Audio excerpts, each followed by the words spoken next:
packers of the dried fruit industry. Mr. Grady said, and I quote, "I fail to understand the mathematics of how packers will make a handsome profit paying $150 per ton to growers when grading, boxing, packing, help, and so forth are taken into consideration. Maybe Mr. Satrakian understands this mathematics. I don't," said Mr. Grady. Now, the only reason which prompts me to challenge Mr. Grady's grave concern over the correctness of my mathematics is that if I don't, he may confuse some minds and thereby tend to bring harm to the fight, which now looks like we are going to win. We have constantly pointed out that this year, because of the extreme high cost of production, only at a price of $150 per ton could the raisin growers make both ends meet.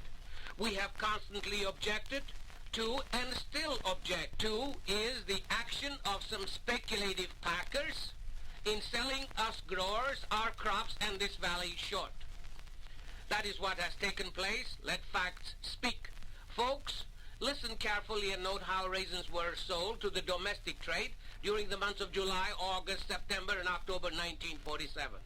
In July of this year, packers were selling raisins to the trade on a basis of $220 to $240 per ton, mostly $220 per processed ton. During August, packers offered to sell the new crop of raisins to the domestic trade on a basis of $220 per processed ton.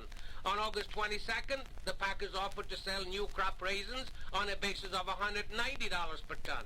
On September 5th, 1947, Washington announced the government's raisin program. We advised Washington that the program was unwise and impracticable. The packers also advised Washington the same. On September the 8th, packers reduced the price of raisins sold to the trade from $190 to $180 per processed ton.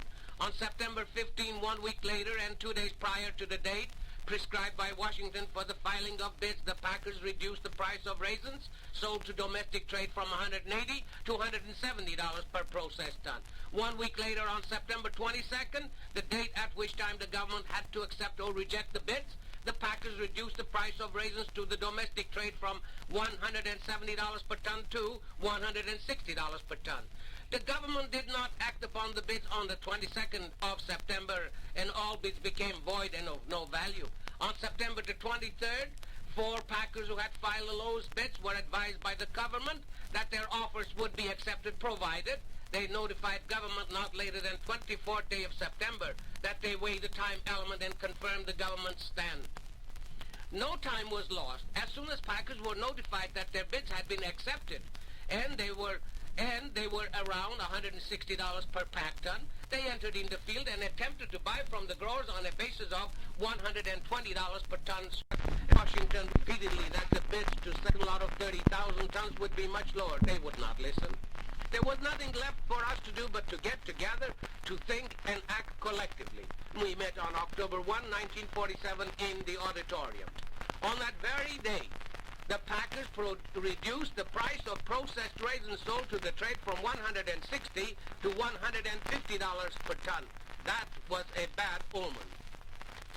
We told our senator and congressman that this reduction of price meant the filing of very low bids for the sale of the second lot of 30,000 tons of raisins. We were most definitely right. The government advised the packers that the bids for the sale of the second lot of raisins should be filed not later than the 8th day of October.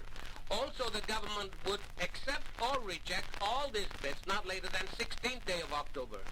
The bids were filed on October the 8th, that is Wednesday. On Friday, the 10th of October, the packers entered the field and offered to buy from the growers raisins based on $105 to $110 per ton sweatbox. The record proves most conclusively that when these speculative packers found out that the government had agreed to purchase from them on a basis of $160 per processed ton, they entered the field to purchase raisins at $120 per ton. The record prove also that when packers found some growers willing to sell at $120 per ton, they became so much encouraged and so bold that they refused to pay $120 per ton and started and attempted to buy $105 to $120 per ton. Now, my friend Mr. Grady, let us speak about mathematics. True, I do not understand higher mathematics, but I surely know how to add and how to subtract. When we deduct the purchase price of $120 per ton from 160 and 110 from 150, we find that the packers' legitimate charges are $40 per ton. There is no question that the packers could have sold to the government on a basis of $200 per ton just as much and with the same ease as at 160 or $150 per ton. The question comes up, if they could do this, why did they offer to sell raisins to domestic trade as well as to the government at such ruinous prices? The answer is obvious. They wanted government's business. They wanted it badly. There is no question that the government's program was of the kind that would tend to tempt some packers to bid extremely low prices in order to secure the business. However, there were some packers who resisted the temptation and offered to sell on a basis where they could pay to the growers $140 to $150 per ton. The tragic part of this sad drama, my friend, is that some packers entirely disregarded the growers' economic welfare, sold short and caused the dilemma we're in. I have said before, and I repeat again, no packer, regardless who he may be, at times like this when the cost of production and labor are sky high, has the moral right to sell raisins he does not possess, and then bear down upon the growers to force them to sell their whole year's production at ruinous prices.